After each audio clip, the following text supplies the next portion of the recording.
Magandang araw, ako si Joshua Pananditan mula sa DSIT 11. Ngayon, ang aking tatalakayin ay patungkol sa pagtatanim. Ano nga ba ang kahalagahan ng pagtatanim? Bakit nga dapat tayo magtanim? Ang pagtatanim ay tinatawag din bilang paghahardin, paghahalaman o pag-agrikultura. Ang pagtatanim din ay may tuturing na sining at pag-aayos ng iba't ibang uri ng halaman sa isang hardin sa loob o labas ng isang bahay. Ang mga halaman sa mga liwasan, parke o iba pang publikong lugar ay ginagamit bilang mga panghalina, pang-aliw at pang-akit sa mga turista. Kilala ang bansang Pilipinas bilang isa sa mayaman sa agrikultura sapagkat maraming mga palayan, kapatagan, gayon na din ang mga kabundukan ang makikita sa ating bansa.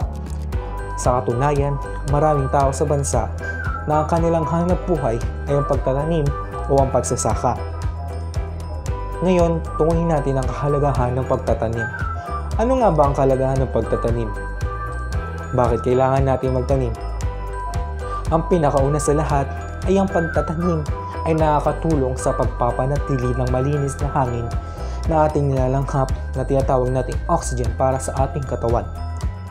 Sa pagtatanim din ng mga halaman na pwedeng kainin at mapagkukunan natin ng pagkain at sustansya para sa ating katawan. Ang pagtatanim din ng halaman ay nakakaganda at nakakapagbigay ng lilim para sa ating kapaligiran. At ang huli, ang pagtatanim ng halaman, lalo na ang mga malalaking puno, ay nagsisilbing proteksyon sa malalakas na hangin at pagguho ng lupa, lalo na kung may bagyo. Ngayon, nalaman na natin ang kahalagahan ng pagtatanim. Kaya naman bilang isang kabataan, iniikayat ko na ang lahat ng tao ay magtanim dahil marami tayong benepisyo na makukuha sa pagtatanim, hindi lang para sa ating sarili, pati na rin sa ating kapaligiran. Kaya tara na, magtanim tayo.